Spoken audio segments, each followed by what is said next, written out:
Hi, I'm Howard Wetzman, Chief Medical Officer of Townsend. Today I'd like to talk to you about the difference between drugs and medicine.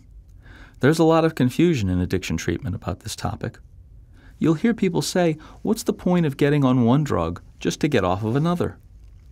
It's easy to avoid any confusion by just not using medication in treatment. But the best data we have says that using no medication in treatment gives us a 17% success rate the first year. If we want more success, we'll need to use medications to treat the illness for appropriate people. That means that we will get a little more complicated, and it's our responsibility to understand the difference between a medication and a drug. Even using medications, people will still try to make things simple. Here's how complicated it can be. Tramadol is a medicine for pain, but it's not an opioid, and it's not controlled. Doctors are told it's safe for opioid-dependent people, but it's turned into an opioid in the body and has caused lots of relapses. Is it a drug or a medicine? Suboxone is a partial opioid agonist that acts over such a long time it doesn't cause a rush, just a return to feeling normal. Is it a drug or a medicine?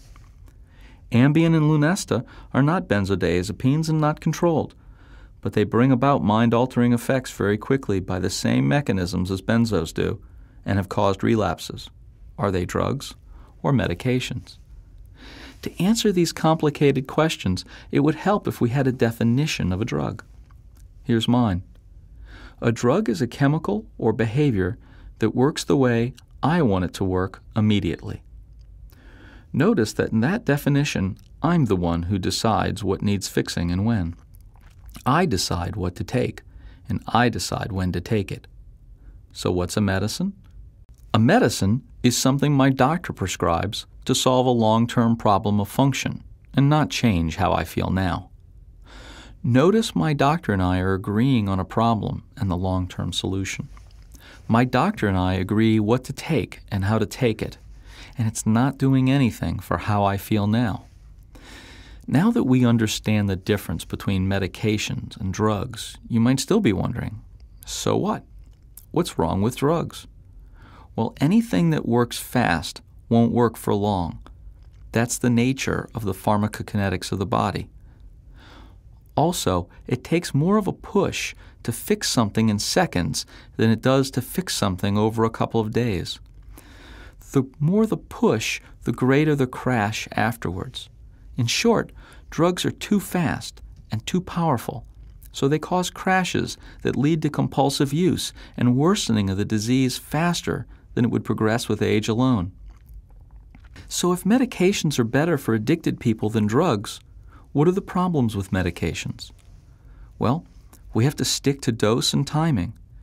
They take as long as they take to work. Sometimes we're not sure they're working because we're used to things working in minutes or even seconds.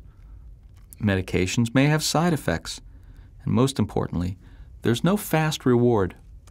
So if we're faced with the symptoms of a chronic illness like addiction that have always responded to drugs and someone offers us a medication, doesn't it make sense that we'd prefer the drug? In the short term, yes, but thinking long term, medication is better. But when the disease is active, we are attached to the short-term solution, even though it is making the problem worse in the long run.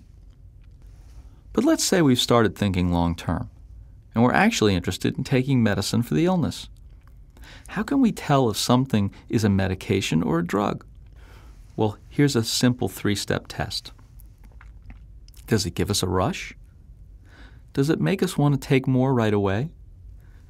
Does it make us do stupid things we wish later we hadn't done? If it doesn't do these 3 things, it's not acting like a drug in our body.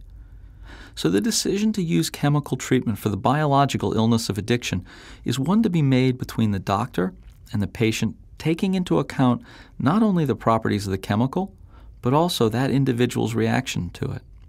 Some things can be medications for one person and drugs for another. That means that life and treatment are more complicated than just don't take anything. But so's the illness. For success, we need to treat the illness that's there, not the one we want to have.